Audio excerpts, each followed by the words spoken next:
ऐसे टाइम पे जब मेक इन इंडिया जैसा प्रोग्राम नहीं चलता है तो हमें बताया जाता है हम we are a $5 trillion economy. So if we are a $5 trillion economy, why are we not manufacturing? World GDP में आपका शेयर तो 18% से बहुत कम है, ठीक है. और वर्ल्ड के जो इंडस्ट्रियल प्रोडक्शन है, मैन्युफैक्चरिंग का है, उसमें आपका शेयर 3.5%. उधर चाइना का 18% पॉपुलेशन है और 31% वर्ल्ड का शेयर है मैन्युफैक्चरिंग का. बट अब पर कैपिटा टर्म्स में जब बात करते हो कि पर हेड ऑफ पॉपुलेशन, तो ये इंडस्ट्री बड़ी है, पॉपुलेशन के कंपैरिजन में कम है. एक ही प्रोडक्ट है हिंदुस्तान में जो कि 80-90% पॉपुलेशन के पास है, वो है मोबाइल फोन. पर बाकी आप कोई प्रोडक्ट को देखेंगे 15%, 20%, 25%, उससे आगे जाता ही नहीं. वैसे देश का हाल देख के लगता है टीवी तो जितने कम बिके बेहतर है.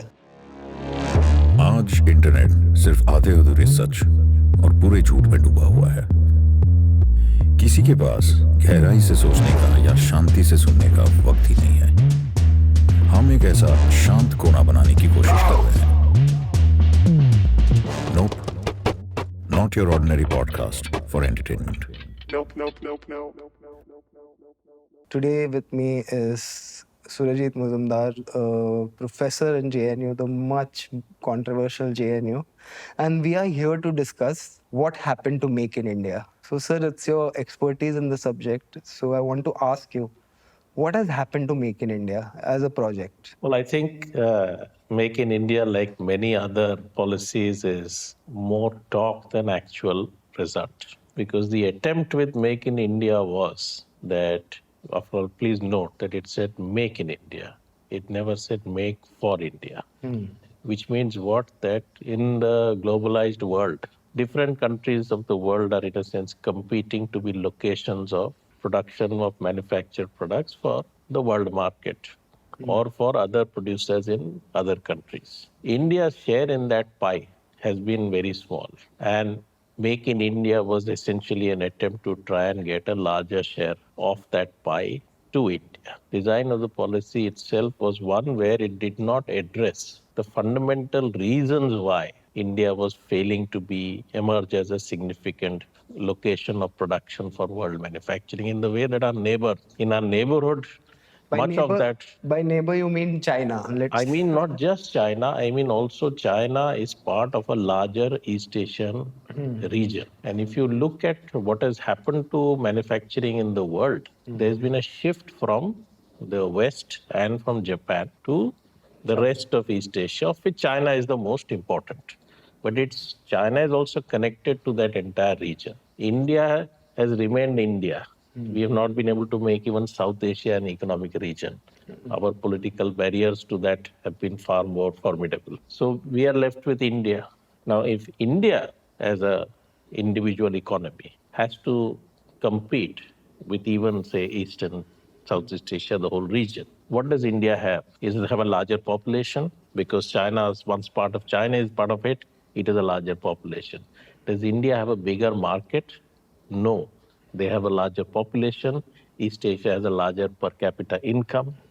They have that advantage. If in India, does India have better infrastructure and logistics? No. They have had a much more developed infrastructure. And in that region, you can find all kinds of economies with all kinds of conditions. You want very cheap labor, that is available in some countries in that region. You want to do high-tech manufacturing, you have countries like South Korea, Taiwan, etc., which have evolved industrial structures which can do that kind of thing. So what were you left with as a matter of competitive advantage? Only thing that you had to offer was cheap labor. Cheap labor was firstly not sufficient to gain that competitive advantage, and cheap labor is something which is progressively losing its capacity to be a source of competitive advantage, because what is happening is that if you look at machinery and equipment, they are also manufactured or industrial products. Worldwide, you see a trend, long-term trend, where they are becoming cheaper because of increased productiveness in their production. On the other side, food prices have been going up. Now, for workers, first thing they have to spend on is food. Yeah. So even if you are not paying them more in terms of you're just tracking the increases in food prices. So they're just able to maintain their consumption level. Even when wages are not going up, the advantage is, in a sense, labor tends to become more expensive. Relative, it becomes cheaper to replace them with machinery. So you have increasing mechanization of and automation of production taking place, so that the cheap labor advantage is also no longer an advantage. But the policy was essentially about inviting the whole world to take advantage of your cheap labor to produce. From what I understand आप ये बोल रहे हैं कि हमारे पास जो चीज़ें हैं उसमें सिर्फ चीप लेबर ही बचा है और वो फूड प्राइसेस ऊपर जा रहे हैं तो वो लेबर चीप रहा नहीं है, वो एक्सपेंसिव हो गया है बिकॉज ऑफ द इन्फ्लेशन। ऐसे टाइम पे जब मेक इन इंडिया जैसा प्रोग्राम नहीं चलता है तो हमें बताया जाता है हम we are a $5 trillion economy. So if we are a $5 trillion economy, why are we not manufacturing for forget rest of India, we are not manufacturing for our own sales? Why is that happening? वो क्यों हो रहा है? तो सबसे पहले तो आप ये याद रखिए कि पूरे दुनिया का 18% पॉपुलेशन जो है हिंदुस्तान में है। अदर देन चाइना कोई इन दोनों देशों के आसपास भी नहीं है in terms of population. America का population is 4%, less than 4% of the world's total.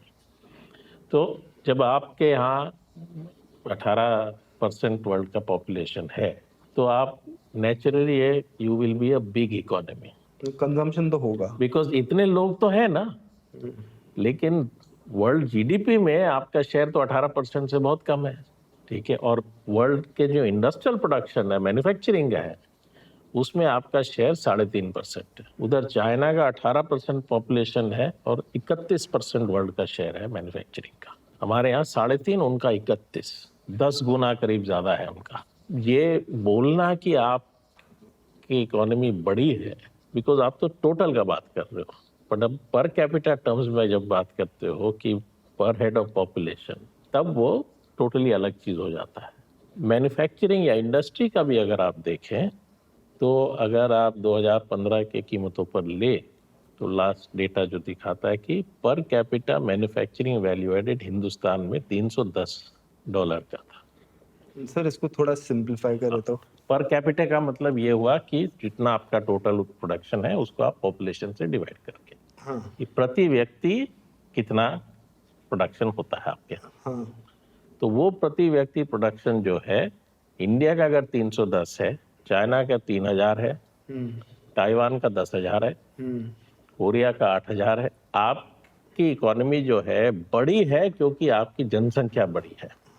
जब आप इंडिया को दूसरे देशों से तुलना करते हैं जब, लेकिन आप अपने पॉपुलेशन के से जब तुलना करेंगे, इंडिया की इकोनॉमी छोटी है। और इस छोटे होने में एक मुख्य कारण ये है कि इंडिया का जो मैन्युफैक्चरिंग या इंडस्ट्री है उसका कभी पूरा डेवलपमेंट हो नहीं पाया। पर ये जो पर कैपिटा इनकम हमें बताया जाता है 5 ट्रिलियन की इकोनॉमी बन जाएगी 5 ट्रिलियन, इसको अगर सिंपल भाषा में समझाना हो तो इट्स लाइक सेइंग कि अरे मेरी शादी पे 5,000 किलो बिरयानी खाई गई, पर 10,000 लोग ने खाई ना, 15 लोग ने थोड़ी जो खाई। बिल्कुल तो बिल्कुल 5,000 किलो 10,000 लोग खाए, ठीक है, हो गया भाई, इसमें क्या है। बट यही हमें बताया जाता है कि हम विश्व की तीसरी सबसे बड़ी इकोनॉमी बनने जा रहे हैं। तो मैंने कहा कि जब पॉपुलेशन आपका अब तो सबसे ज्यादा पॉपुलेशन इंडिया में, चाइना से भी आप आगे चले गए हैं। हाँ, पर इसमें जब ये 2013-14 के टाइम पे जब ये स्किल इंडिया ले आए, मेक इन इंडिया ले आए, तो एक उम्मीद तो थी कि भैया इसको कोई एड्रेस करने वाला है। But these plans, why do you think ये पूरी तरह से फिसड्डी हो गए? देखिए, ऐसा है कि आपको आपके यहाँ अगर इंडस्ट्रियल प्रोडक्शन होना है, industrial production is to take place, एक बेसिक रिक्वायरमेंट ये है आपका, उसके लिए कोई मार्केट चाहिए जहाँ आप उस प्रोडक्शन को बेचें। खासतौर पे आप तो प्राइवेट इन्वेस्टमेंट पे डिपेंड कर रहे हैं, ये तो कोई सरकारी पब्लिक सेक्टर तो नहीं बना रहा है उद्योग इंडस्ट्री। तो आप जब कह रहे हैं कि प्राइवेट इन्वेस्टर आके इन्वेस्ट करे इंडस्ट्री में, तो वो इन्वेस्ट तो करेंगे विद द एक्सपेक्टेशन कि हमें कुछ प्रॉफिट मिलेगा, मुनाफा मिलेगा। उसके लिए तो सिर्फ प्रोड्यूस करना काफ़ी नहीं है, बेचना भी है। तो आप कहाँ बेचेंगे? या तो आप देश के बाहर बेचिए, एक्सपोर्ट कीजिए, या आप देश के अंदर मार्केट में बेचिए। अब देश के बाहर बेचने के लिए ये जरूरी है कि आप जिस कीमत पर इस चीज को प्रोड्यूस कर रहे हैं उतने ही क्वालिटी में आपको ऐसे प्राइस पर आप बेच सकते हैं जो बाकी देश में नहीं हो सकता। कंपेटिटिव हो। कंपटीशन है, बहुत कम प्रोडक्ट्स इसमें है जिसमें इंडिया ये अचीव कर पा रहा है। कौन से प्रोडक्ट्स है जिनमें हम कर पाते हैं? कुछ जैसे, और जिनमें कर भी रहा है उनमें भी उनको प्रोड्यूस करने के लिए जो दूसरे प्रोडक्ट्स चाहिए होते हैं, इंटरमीडिएट जिनको हम कहते हैं, वो इनपुट जो होते हैं उनको आप इंपोर्ट कर रहे हैं। तो अगर आपका एक्सपोर्ट भी इंपोर्ट पे टिका हुआ है, एक्सपोर्ट भी इंपोर्ट पे टिका हुआ है, और बहुत सारी चीजें जो है आपका जो अपना प्रोडक्शन है वही बहुत हद तक इंपोर्ट पर डिपेंडेंट है। तो एक उदाहरण ले लीजिए आप कि एक प्रोडक्ट इंडस्ट्री के क्षेत्र में जिसमें आप कह सकते हैं कि इंडिया सक्सेसफुल है, वो है फार्मास्यूटिकल्स, दवाइयाँ। ठीक है, आपका इंडस्ट्री भी बहुत एक्सपोर्ट करता है, पर हम जेनेरिक ड्रग्स एक्सपोर्ट करते हैं, हम नए दवाइयाँ बनाते नहीं हैं क्योंकि वो हमारे पास क्षमता नहीं है। तो इसमें R&D, रिसर्च एंड डेवलपमेंट का एक बहुत बड़ा तो रोल है। जो दवाइयाँ बन चुकी हैं, सक्सेसफुल हैं, उनका सस्ता विकल्प हम बना के दुनिया में compete करते हैं, वो बेच सकते हैं। लेकिन इसके पीछे भी एक इतिहास है कि 1970 में इंडिया का जो पेटेंट एक्ट लागू हुआ था, जिसमें आपने कहा कि आप दवाई के केस में ये था कि जो दवाई है उसको आप पेटेंट नहीं कर सकते, उसको बनाने का जो प्रोसेस है उसको आप पेटेंट कर सकते। कि अगर आपने उस आविष्कार किया है कि उस दवाई को कैसे बनाया जाए, तो उस प्रोसेस को आप पेटेंट कर सकते हो, उसको आपका 20 वर्ष के लिए, 15 वर्ष जैसे भी है, इंग्रेडिएंट्स लॉक नहीं कर सकते आप, जो भी जा रहा है लेकिन दवाई वो में। प्रोडक्ट को नहीं पेटेंट कर सकते। अच्छा। तो इंडिया में जो फार्मास्यूटिकल इंडस्ट्री का ग्रोथ हुआ वो इस पेटेंट लॉ के कारण हुआ कि जब आपने कहा कि मल्टीनेशनल कंपनीज जो दवाइयाँ बनाती है वो अपने प्रोसेस को इंडिया में पेटेंट कर सकती है, लेकिन प्रोडक्ट को नहीं। तो जब भारत की सरकार ने वो कहा तो इंडिया के फार्मास्यूटिकल कंपनीज उन्हीं दवाइयों को दूसरे तरीके से बनाना सीख गए, और इसी बेसिस पर इंडिया जो है दुनिया भर में सस्ते दामों पर दवाइयाँ बेचने की कैपेबिलिटी इंडिया ने एक्वायर किया। तो उसका एक इतिहास है, वो ऐसा नहीं कि आपने बस छोड़ दिया था और सस्ती मजदूरी थी तो इसलिए आप कम बिल्कुल, इसमें तो इंसान की जरूरत बहुत कम है। ये तो मशीनीकरण से पर इसमें भी यह है कि उस दवाइयों को बनाने के जो इंग्रेडिएंट्स हैं वो आप इंपोर्ट करते हैं, उस पर भी आप इंपोर्ट पे डिपेंडेंट है। तो बेसिकली क्या है कि अगर आपको एक्सपोर्ट के आधार पर इंडस्ट्री को बढ़ाना है तो जरूरी यह है कि कुछ चीजें आप इंपोर्ट करेंगे, कुछ चीजें आप एक्सपोर्ट करेंगे। तो आपका कंपटीशन में इतने प्रोडक्ट्स में आपको खड़ा रहना पड़ेगा ताकि आपका एक्सपोर्ट ज्यादा हो और इंपोर्ट कम हो, तब आप एक्सपोर्ट के आधार पर ग्रो कर सकते हैं। अदरवाइज आपका जो इंडस्ट्रियल प्रोडक्ट्स का बाजार, ठीक है, उसमें एक्सपोर्ट में तो जो कर रहे हैं वो जुड़ जाता है, इंपोर्ट जो कर रहे हैं वो घट जाता है। तो अगर आप इंपोर्ट ज्यादा कर रहे हैं तो आपका बाजार सिकुड़ जाता है, मार्केट श्रिंक्स। तो हमारा सिचुएशन ये है कि हम इंपोर्ट ज्यादा कर रहे हैं, एक्सपोर्ट नहीं कर पा रहे। तो मतलब जब हमने इकोनॉमी को खोला, लिबरलाइज किया, एक्सपोर्ट बढ़ा लेकिन इंपोर्ट ज्यादा बढ़ा।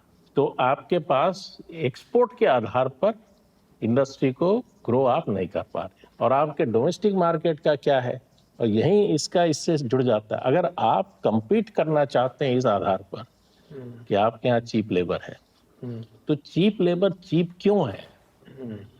स्किल नहीं है उनके पास। स्किल केवल नहीं, वो इनका स्थिति ये है कि हिंदुस्तान में ज्यादातर लोगों के पास काम नहीं है। वो भी एक चीज है, काम नहीं है, जितना काम है उससे ज्यादा लोग काम ढूंढ रहे हैं।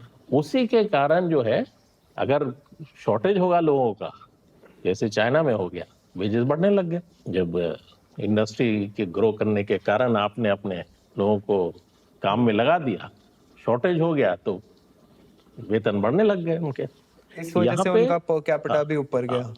आपने एक अर्थव्यवस्था बना रखी है जिसमें 90% लोग की स्थिति क्या है कि वो काम पर डिपेंड करते हैं, उनके पास कोई प्रॉपर्टी नहीं है, वेल्थ नहीं है जिसके आधार पर वो कमाई करेंगे।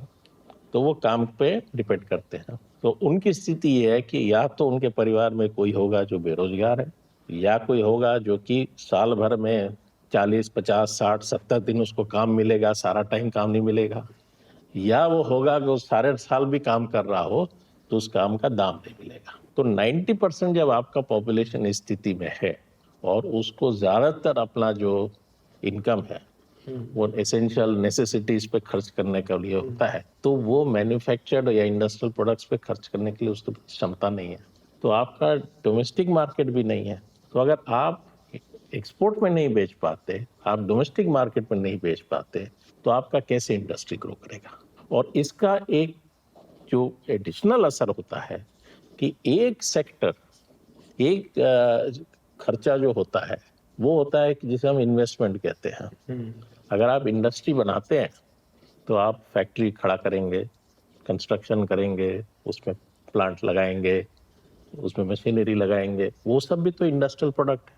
तो जब इन्वेस्टमेंट होता है इस तरीके का तो वो भी कुछ मार्केट तैयार करता है इंडस्ट्री के लिए। लेकिन इन्वेस्टमेंट करने का भी मेन सेक्टर क्या होगा, वो भी इंडस्ट्री है। अगर आपको एक होटल खड़ा करना हो सर्विस सेक्टर में जिसको आप कहते हैं, तो आप सिर्फ होटल खड़ा करेंगे ना, उसमें कोई प्लांट तो नहीं लगाएंगे, मशीनरी नहीं लगाएंगे, ठीक है। तो उस सर्विस में जो है ज्यादा इन्वेस्टमेंट इस तरीके का नहीं होगा जो कि इंडस्ट्री के लिए डिमांड करे। वो भी इंडस्ट्री खुद ही तैयार करता है अपने लिए मार्केट। तो जब आपके पास एक्सपोर्ट मार्केट नहीं है, जब आपके पास डोमेस्टिक मार्केट नहीं है, आपका इंडस्ट्री में इन्वेस्टमेंट भी कम हो जाता है और उससे ये होता है कि उससे जो मार्केट तैयार होता है वो भी नहीं हो पाता है। तो फिर जब ये अगर आपकी स्थिति है और आपका पॉलिसी ये कह रहा है कि हम सिर्फ लोगों को सस्ते मजदूरी के आधार पर, चीप लेबर के आधार पर प्रोड्यूस करने के लिए एनकरेज करेंगे, तो आप कैसे सक्सीड करेंगे। क्योंकि प्रॉब्लम उल्टी तरफ है। ऐसा नहीं है कि लोग तो साधन नहीं है इन्वेस्ट करने को, कि रिसोर्सेस की कमी है इन्वेस्टमेंट फैक्ट्री लगाने में, ये तो दिक्कत नहीं है। दिक्कत ये कि कोई लगा नहीं रहा है क्योंकि उसको कहीं मार्केट नहीं दिख रहा उसके लिए। मतलब अगर हमारे लोग समझो खरीद नहीं पाए चीजें, तो फिर जो भी पैसा लगाना चाहता है वो मार्केट में ही लगा के कमा लेगा। लाइक वो इसमें नहीं लगाता है। हाँ, वो जहां मार्केट है वहां लगाएगा। हाँ, बट जैसे फार्मास्यूटिकल की बात हुई, फार्मास्यूटिकल में हमने थोड़ा बेचा बाहर, वैसे बजाज की बाइक्स या हीरो की बाइक या टीवीएस की बाइक हो गई, ये सब भी हम काफी देशों में बिल्कुल बेचते हैं। बिल्कुल बिकॉज बेचते हैं। उधर जो डिलीवरी बाइक्स होती है वो 150 180 सीसीज की होती है। आई थिंक वो सिर्फ यही एरिया बनाता बिल्कुल है। बिल्कुल। इनफैक्ट सवाल को इस तरीके से करना चाहिए कि अगर आप किसी कंट्री के इंडस्ट्रियल सेक्टर को देखते हैं और उसको इंडिया से कंपेयर करते हैं, तो इंडिया काफी ऊपर आता है। इतना बड़ा आपका इंडस्ट्रियल सेक्टर है। स्टील की बात कर लीजिए, हम दूसरे नंबर पे हैं दुनिया में। सीमेंट का बात कर लीजिए, वहाँ पे भी हम दूसरे नंबर पर हैं। ऑयल रिफाइनिंग का बात कर लीजिए, वहाँ चौथे नंबर पे हैं। बिजली के प्रोडक्शन में हम तीसरे चौथे नंबर पर हैं। हर एक में जो है साइज बहुत बड़ा है। मोटरसाइकिल के तो दुनिया के सबसे बड़े मैन्युफैक्चरर हैं। सबसे बड़ा इंडस्ट्री इंडिया में है मोटरसाइकिल का। मतलब मैंने कहाँ पढ़ा था कि 30 करोड़ से ज्यादा मोटरसाइकिल हाँ। है, तो साइकिल्स, बाइक सब। तो इतना जब आपका यहाँ बड़ा इंडस्ट्रियल सेक्टर बन सकता है, तब भी इंडस्ट्री क्यों नहीं ग्रो कर रहा, ये सवाल होना चाहिए ना। तो ये इंडस्ट्री बड़ी है, बट अगेन पॉपुलेशन के कंपैरिजन में कम है। तो हिंदुस्तान में सबसे बड़ा मोटरसाइकिल इंडस्ट्री तो है, लेकिन हिंदुस्तान में भी जिन लोगों के पास मोटरसाइकिल है, अगर उनको पॉपुलेशन के परसेंटेज के टर्म्स में देखेंगे तो इंडोनेशिया से कम है। इंडोनेशिया में क्या है? इंडोनेशिया में 4 गुना ज्यादा है लोगों के पास ट्रांसपोर्ट, उनका पॉपुलेशन हमसे कम है, पर पर्सन जो है एक्सेस हाँ ज्यादा है। हमारे यहाँ क्या है कि हमारा मार्केट इस तरीके का हो गया है कि 90% लोग बहुत मुश्किल से किसी, तो अगर आप इंडस्ट्रियल प्रोडक्ट्स का सोशो इकोनॉमिक कास्ट सेंसस 2011 में हुआ था, उसमें ये सवाल था कि किस किस के पास वॉशिंग मशीन है, एयर कंडीशनर है, फ्रिज है, टीवी है, इस तरह के सवाल थे। एक ही प्रोडक्ट है हिंदुस्तान में जो कि 80-90% पॉपुलेशन के पास है, जो इंडस्ट्रियल प्रोडक्ट है वो है मोबाइल फोन।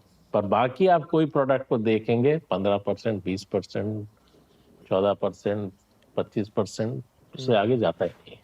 वैसे देश का हाल देख के लगता है टीवी तो जितने कम बिके बेहतर है। टीवी तो मैं लगता है जो दिन या जो दिन पर आफ्टर ऑल मार्केट तो कोई चाहिए इन चीजों को बेचने के लिए।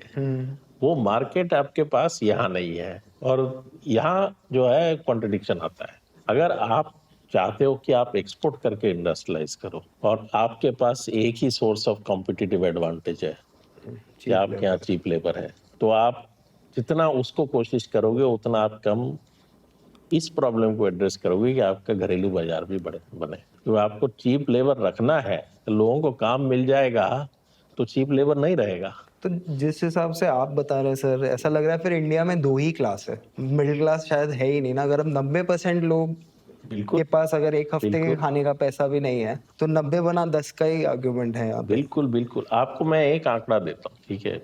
सैलरी क्लास जो है, जिसको हम मिडिल क्लास तो नॉर्मली सैलरीड क्लास कहते हैं ना, तो ये तो हम मान सकते हैं कि सैलरी जो हाई सैलरी इनकम वाले हैं वो इनकम टैक्स से नहीं बचते टीडीएस सिस्टम के कारण। बिजनेस इनकम जो है वो लोग छिपा लेते हैं, सैलरी इनकम छिपता नहीं है। तो इनकम टैक्स के आंकड़े जो बताते हैं कि लोगों की सैलरी इनकम क्या है, उन आंकड़ों के हिसाब से हिंदुस्तान में जितने लोग वर्कफोर्स में हैं उनमें से उनका 3% भी नहीं है जिनके मंथली सैलरी 50,000 रुपए से ऊपर है। 3% भी नहीं है जिनके सैलरी 50,000 रुपए से ऊपर है महीने के। तो 97% और आपके पीएलएफएस डेटा में जो है बाकियों का आता है कि जो सेल्फ एम्प्लॉयड है, जो कि 58% एम्प्लॉयमेंट है इंडिया में, उनका मंथली इनकम एवरेज 13,000 रुपए। जो कैजुअल लेबर है उनका एवरेज डेली जिस दिन काम मिलता है 450 रुपया। और जो रेगुलर एम्प्लॉयमेंट में है, जो सारा साल काम करते हैं, किसी ना कोई फिक्स्ड एम्प्लॉयर के यहाँ काम करते हैं, उनका भी एवरेज जो है 21,000 रुपया है महीने का। तो इसमें 3% का पॉपुलेशन ही कंज्यूम कर सकता है ना? 3% है या बाकी भी 6-7% और है जो कि सेल्फ एम्प्लॉयमेंट नो, जिनके पास दूसरा वेल्थ है, वेल्थ के आधार पर। तो बेसिकली क्या होता है कि आपके यहाँ कोई भी एक्टिविटी होती है, उस एक्टिविटी में किसी का वेल्थ इन्वेस्ट होता है, कोई काम करता है उसमें, जब उससे इनकम जनरेट होता है, उसका जब बंटवारा होता है, वो ज्यादा चला जाता है उनके पास जिनके पास वेल्थ है। क्योंकि काम करने के लिए तो आप ज्यादा क्या हो, अरे तो आपकी जगह दूसरे आदमी को लगा लेंगे, कोई दिक्कत नहीं है। 80% लोग फ्री है, काम के लिए अवेलेबल है। बिल्कुल। तो सर जैसे ये है फेज, तो अगर ये इकोनॉमी को एट सम पॉइंट किसी को इसका बरोबर एक्सरे निकाल के अगर इस इकोनॉमी को रिवाइव करना हुआ, तो कौन सी चीजें हैं जो कोई सरकार आके कर सकती है? देखिए, सबसे पहले जो है कि जो हम लोग के सरकारी पॉलिसी है कि आप जो टैक्स करते हो और खर्चा करते हो, उसके प्रति जो रवैया है उसको बदलना पड़ेगा। टैक्स खर्चा जो अभी रवैया ये है कि आपको compete करना है, आप तो चाहते हो दुनिया भर के जिनके पास पैसा है वो हिंदुस्तान में आके पैसा लगाए। तो इसलिए आप करते क्या हो कि आप जिनके पास पैसा है, जिनकी आमदनी अधिक है, उन पे टैक्स कम रखते हो, और फिर आप कहते हो कि सरकारी खर्चे को भी सीमित रखना है, घाटे को एक लिमिट के ऊपर नहीं होना चाहिए। सरकारी जो खर्चा है, फिस्कल डेफिसिट को लेके अब आप देखते हैं हर बजट में ये होता है कि फिस्कल डेफिसिट कितना हुआ, तो खर्चे को आप कम रखना चाहते हो। मतलब कि जो अर्थव्यवस्था के वर्किंग से जो आय का डिस्ट्रीब्यूशन हो रहा है, इनकम का डिस्ट्रीब्यूशन हो रहा है, उसको आप कुछ चेंज नहीं कर सकते। तो अगर ये अप्रोच रहा तो जो मैं कह रहा हूँ कि जो आपका एक डिमांड का प्रॉब्लम है इंडस्ट्री के लिए, आप उसका कुछ नहीं कर सकते, आपके हाथ बंध जाते हैं, आप उसको कुछ नहीं कर सकते। तो ये रवैया बदलना जरूरी है, और ये रवैया अगर बदलता है तो कई चीजें हो सकती कि एक तो सरकारी खर्चा जो है वो भी ऐसा फॉर्म ले सकता है जिससे एक तो आपके इंफ्रास्ट्रक्चर जो है उसमें इम्प्रूवमेंट हो, और इंफ्रास्ट्रक्चर में अगर आपका इम्प्रूवमेंट होता है तो आप एक्सपोर्ट मार्केट में भी compete करने की आपकी कैपेसिटी बढ़ जाती है। यहाँ पे ना सर इंफ्रास्ट्रक्चर ये वर्ड को ही लेके बहुत कंफ्यूजन है। लोगों ने इंफ्रास्ट्रक्चर को कर दिया है कि रास्ता, टोल अंडरपास, ब्रिज, हाँ, ये इंफ्रास्ट्रक्चर। पर आप बताइए, अगर हमें साउथ एशिया की कंट्री से compete करना हुआ, तो आप जो इंफ्रास्ट्रक्चर की बात कर रहे हैं उसमें क्या आता है? तो उस इंफ्रास्ट्रक्चर में ऑफ कोर्स ट्रांसपोर्ट और कनेक्टिविटी इंपॉर्टेंट है, बट ट्रांसपोर्ट और कनेक्टिविटी एक है जो जिसमें पैसे वाले फटाफट एक जगह से दूसरी जगह जा सकते हैं, वो इम्पोर्टेंट नहीं है ना।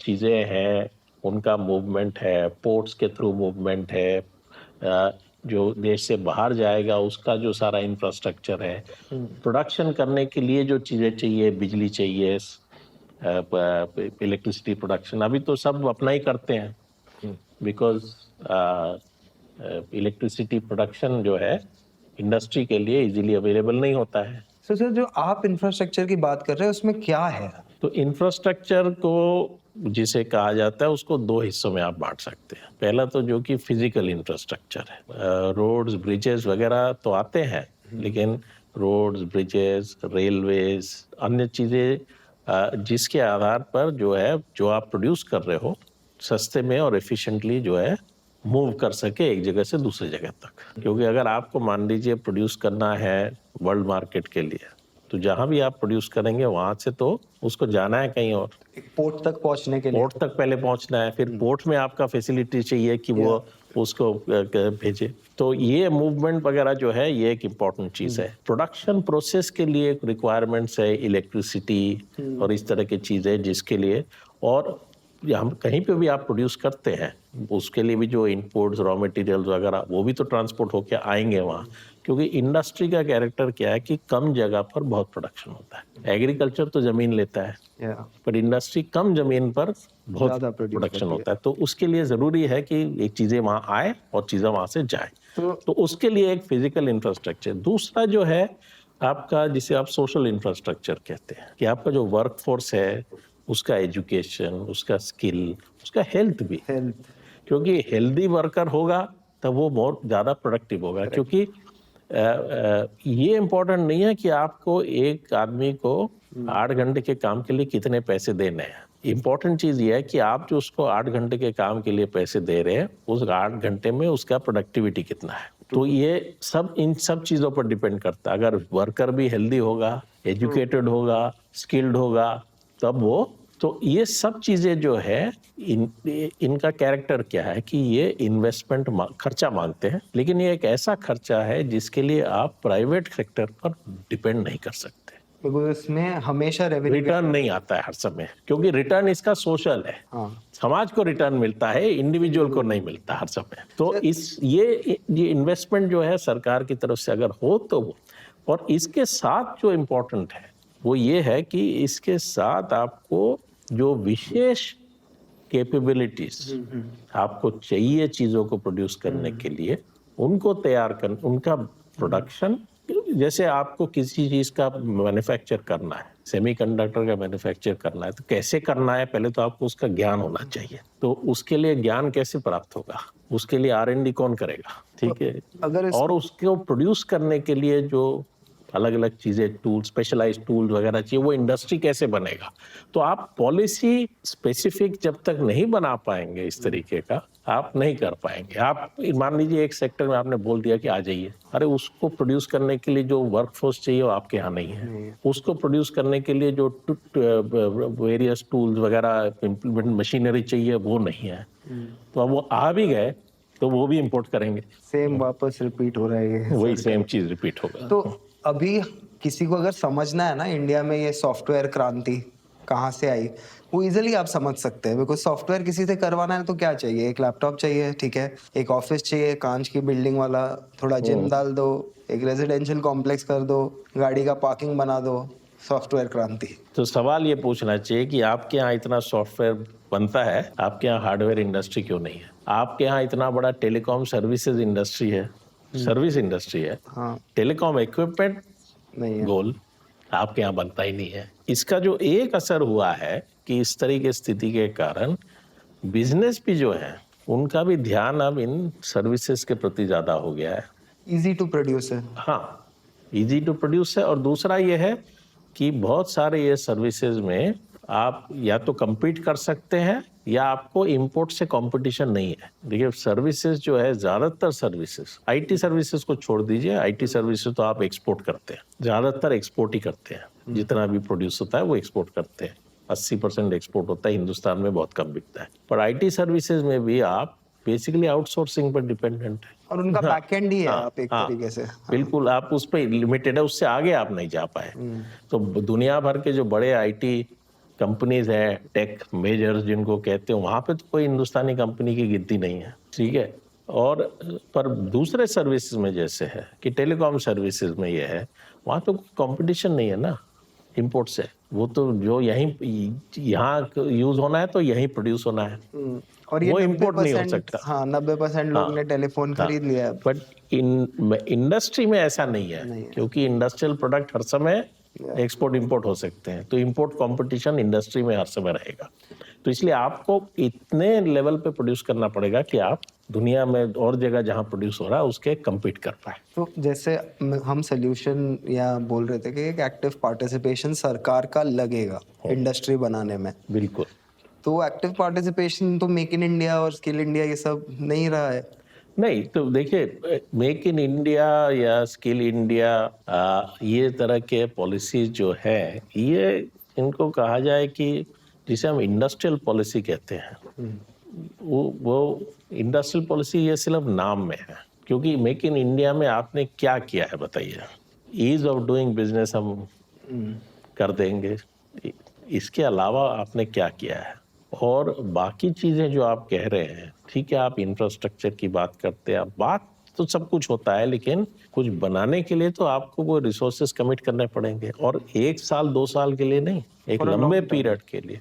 अगर आज आप सरकार कहे कि हम इस तरह का इंफ्रास्ट्रक्चर बनाने वाले हैं और ये जो है इसमें इतना जो इन्वेस्टमेंट लगेगा, सरकार उसको कमिट कर रही है और 15 साल तक ये कमिटमेंट बरकरार रहेगा, तब कोई प्राइवेट इन्वेस्टर भी कहेगा हाँ ये होने वाला है, उसके हिसाब से आप अपना भी डिसीजन ले सकते हो कि भाई ठीक है मैं ये इंडस्ट्री में इन्वेस्ट करूँ या उसमें वो करूँ। ऐसा वो सर्टेनिटी नहीं है। तो प्राइवेट इन्वेस्टर भी कहते हैं अरे ये सब तो होना नहीं है, छोड़ो, सरकार से भी हम भी वही कहें जहाँ हम पैसा बना सकते हैं उसके लिए कहें। इसलिए सरकार हमसे टैक्स भी ना ले, कम कर ले हमसे टैक्स, ये कहेंगे हम, ये नहीं कहेंगे कि सरकार इस पे इन्वेस्टमेंट करे, ये हो जाता है।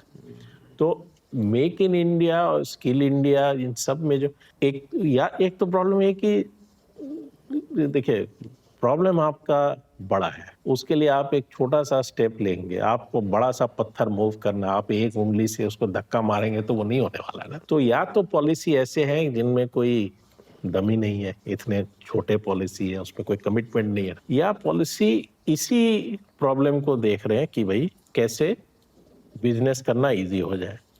लेकिन जो मार्केट का प्रॉब्लम है, वो मार्केट का प्रॉब्लम कैसे सॉल्व करेंगे आप? सवाल ये है। जबकि मैं कह रहा हूँ कि अगर सरकार सार्वजनिक खर्चे को, पब्लिक एक्सपेंडिचर, इन्वेस्टमेंट को बढ़ाने के प्रति सोचे, तो उससे एक तो कि उस इन्वेस्टमेंट से ही कुछ मार्केट बनता है। जब सरकार इन्वेस्ट करेगी तो वो भी तो खरीदेगी ना चीज़ें, तो उससे कुछ मार्केट बनता है, और उसमें जो लोगों को काम मिलता है उससे भी कुछ मार्केट बनता है।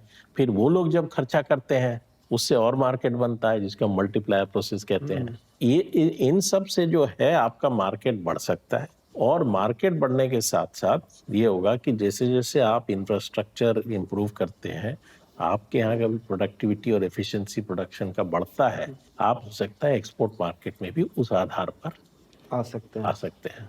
लेकिन आप सोचते रहें कि बाकी सब दुनिया में वेतन बढ़ जाए और हम ही रह जाए सस्ते मजदूरी वाले, इसलिए आखिरकार सब हमारे पास आएंगे, हम इसी इंतजार में बैठे रहेंगे। तो इस पे एक और तरह से एक चर्चा हम कर सकते हैं, विच इज कि जैसे हमने देखा है कि ये पूरी तरह से मतलब नहीं हो पा रहा है, इसीलिए लोग, जैसे आपने बोला, every time they are negotiating a worse contract for themselves, कि इसमें गिग वर्क भी आ गया।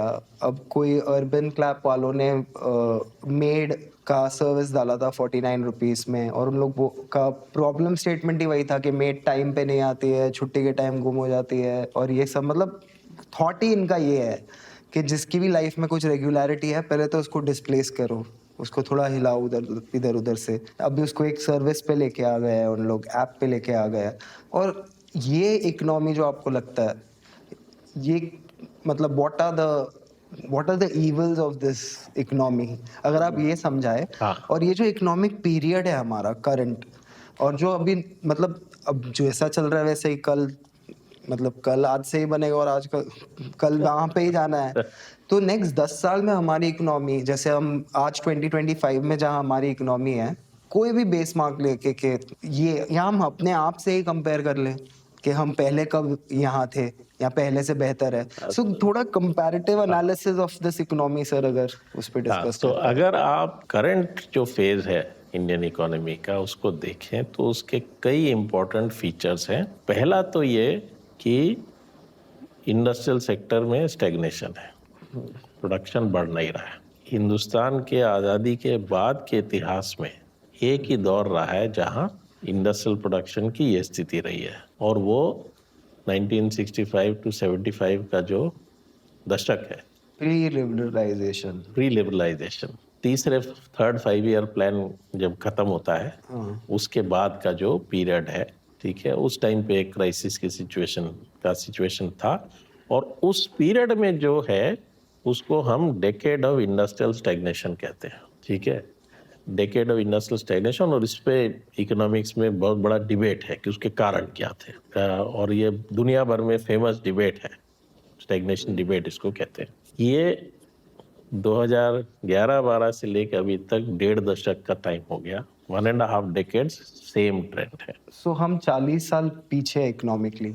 हाँ, और दूसरा जो और भी इम्पोर्टेंट चीज़ है जो उस टाइम नहीं हो रहा था बट अब हो रहा है, वो ये कि जिसे हम डी इंडस्ट्रियलाइजेशन कहते हैं। हम तो कोशिश करते रहे हैं कि हम इंडस्ट्रियलाइज करें, इंडिपेंडेंस के बाद से हम लगातार कोशिश करते रहे हैं, बहुत सफल नहीं हुए। लेकिन अब जो दौर है कि इंडिया दूसरी बार अपने इतिहास में डी इंडस्ट्रियलाइज कर रहा है। पहला तो 19वीं सदी में हुआ था जब ब्रिटिश इंपोर्ट्स हिंदुस्तान में आए और यहाँ का जो पारंपरिक इंडस्ट्री था उसको खत्म किया। तो उसको हम जानते हैं, हमारे इतिहास में एक डी इंडस्ट्रियलाइजेशन हुआ था। अब जो है दूसरी बार डी इंडस्ट्रियलाइजेशन हो रहा है, यानी कि इंडस्ट्रियल सेक्टर का जो अर्थव्यवस्था में इम्पोर्टेंस है, प्रोडक्शन में जो शेयर है और एम्प्लॉयमेंट में शेयर है, दोनों जो है घट रहे हैं। पहले ब्रिटिशर्स ने किया, अभी ब्रिटिशर्स के चेले कर रहे हैं। ठीक है, जो जब तब ब्रिटिशर्स के चेले रहे थे अब वो कर रहे हैं सेम चीज। इसको इकोनॉमिक्स में हम लोग जो कहते हैं वो इसको कहते हैं premature deindustrialisation. Premature deindustrialisation, क्योंकि जो एडवांस्ड डेवलप्ड इकोनॉमीज हैं जो इंडस्ट्रियलाइज किए, इवेंचुअली उनका ये भी होता है कि सर्विसेज भी ज़्यादा डोमिनेट कर जाता है इंडस्ट्री के कंपैरिजन। लेकिन वहाँ क्या होता है कि एम्प्लॉयमेंट भी सर्विसेज में होता है। अगर आप अमेरिका में देखें तो 80% एम्प्लॉयमेंट सर्विसेज में है। हिंदुस्तान में सर्विसेज सिर्फ आउटपुट में चला गया है, प्रोडक्शन में, एम्प्लॉयमेंट में नहीं है। क्योंकि दिक्कत दोनों में वही है। इंडस्ट्री में प्रॉब्लम यह है कि डिमांड जो है सारा एक छोटे से हिस्से के पॉपुलेशन से आ रहा है। सर्विसेज में भी वही दिक्कत है, पर यह है कि क्योंकि सर्विसेज में वो खर्चा ज़्यादा करते हैं, तो आप सर्विसेज का वैल्यू तो बढ़ा सकते हैं, काम एम्प्लॉयमेंट नहीं जनरेट कर सकते।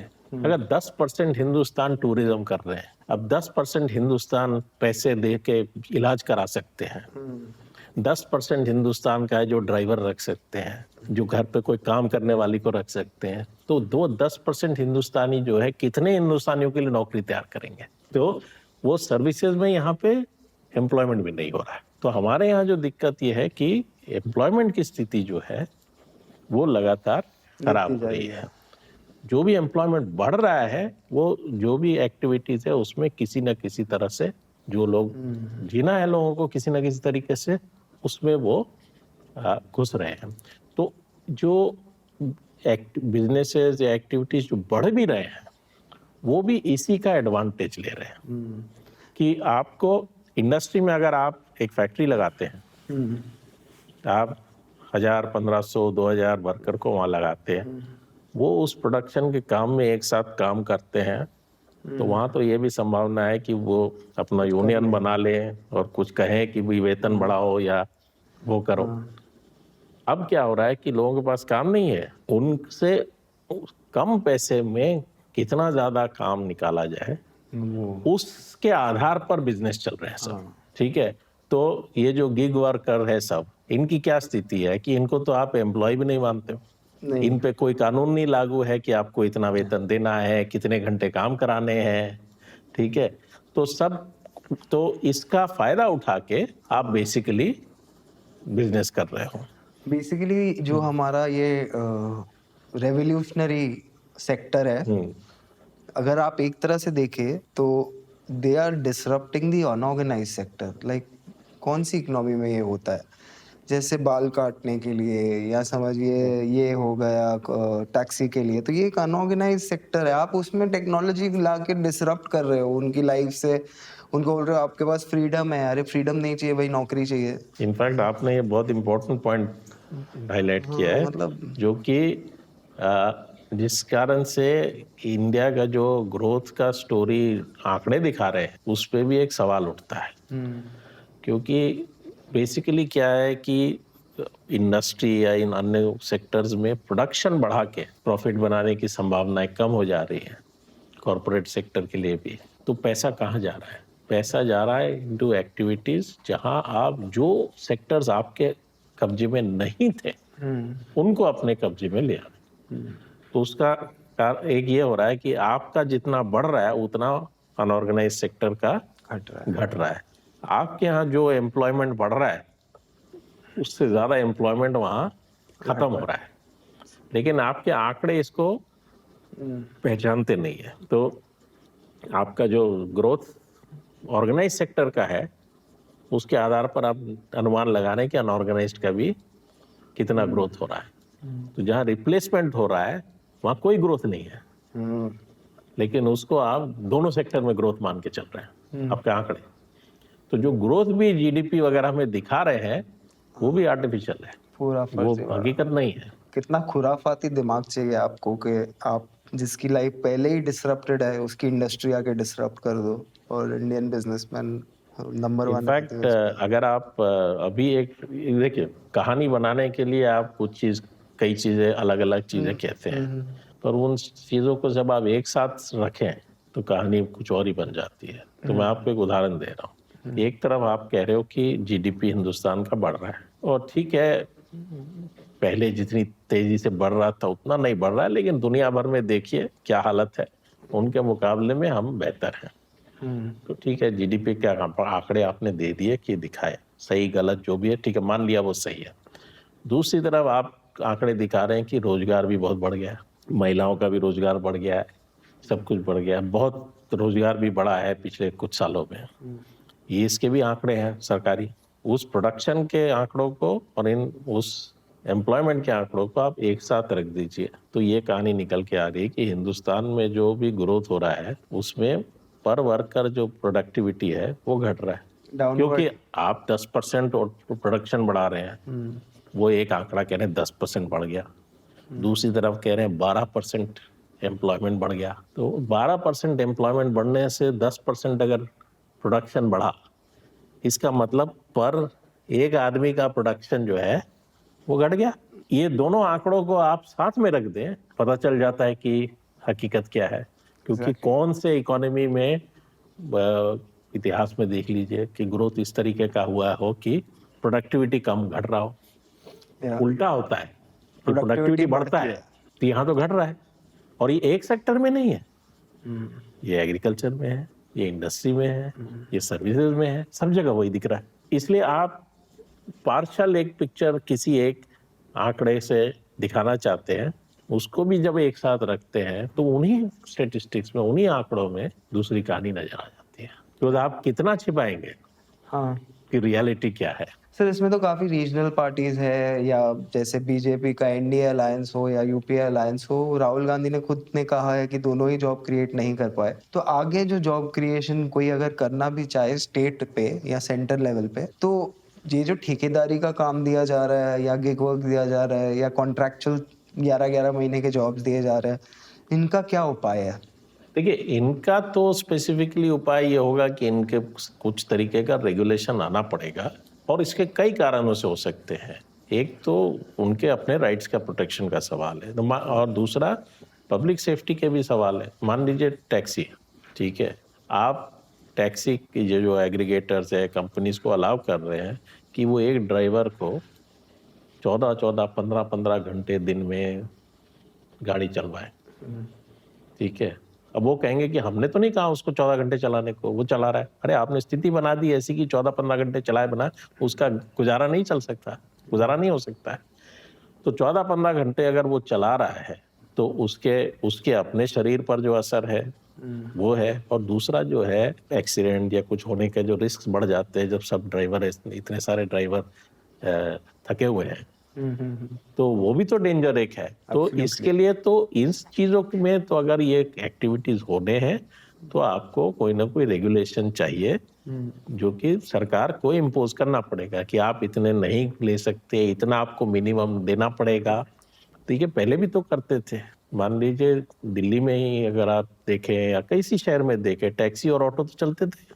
ऐसा तो नहीं कि ओला उबर आए तो तभी टैक्सी चलना शुरू हुए। नहीं, पहले से तो पहले क्या रेट कैसे होता था तय कि भाई एक जगह से दूसरी जगह इतने किलोमीटर जाने के लिए कितना खर्चा होता है, ठीक है। उस खर्चे के ऊपर रीजनेबल जो चला रहा है ड्राइवर उसकी कमाई होनी चाहिए, उसका मेंटेनेंस गाड़ी वगैरह का जो है वो खर्चा पूरा होना चाहिए, और उसको वापस आना है अगर एक जगह से दूसरी जगह गया है उसको कितना कवर करने में कितना लगेगा, उस हिसाब से आप तय करते थे कि गाड़ी का फेयर कितना होगा। अब इनको आपने अलाउ कर दिया कि वो फेयर कम रखेंगे, ठीक है, और उसका बोझ कौन लेगा फिर फाइनली, वो ड्राइवर पे आएगा, ठीक।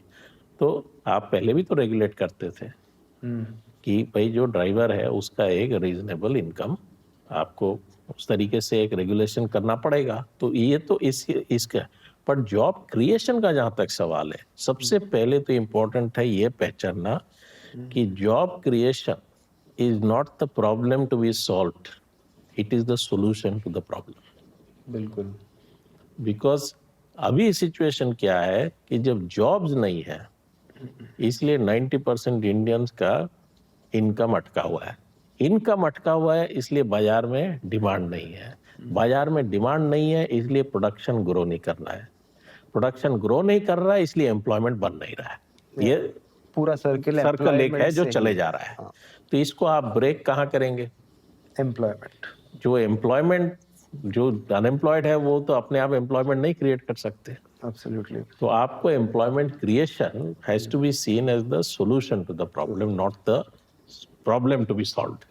True. It has to be seen as a solution. तो उसके लिए जो इम्पोर्टेंट है कि जो मैंने कहा कि सरकारी खर्चा और टैक्सेशन का पॉलिसी बदलना पड़ेगा, और इसके लिए आपको बाहर से जो शेयर बाजार और फाइनेंशियल मार्केट्स में पैसा लगाते हैं उनके आने जाने पर भी कुछ रोक लगाना पड़ेगा, अदरवाइज आप नहीं कर पाएंगे इसको। विदाउट रेगुलेशन हाँ। कोई पॉसिबिलिटी नहीं। तो जो हमने FRBM एक्ट लागू किया था, वाजपेयी की सरकार ने उसको पास किया था, यूपीए की सरकार ने नोटिफाई किया था, उसी को आधार बना के हम पॉलिसी बना सकते हैं। दोनों सरकारें बनाती रही है, उसको खत्म करना पड़ेगा। वो वहां पे ये है ना कि घाटे को इतना रखना है, टैक्स कम रखना है, वो जो वहां से तय हो गया उससे तो सरकार के हाथ बंद गए, नहीं कर सकते आप कुछ। तो आपको वो जगह बनाना पड़ेगा पॉलिसी में कि आप इसको एड्रेस कर पाए। And as I said, employment solution creation is the solution, it is not the problem to be solved. बहुत अच्छे मोड पे आई थिंक ये पॉडकास्ट हम खत्म कर सकते हैं।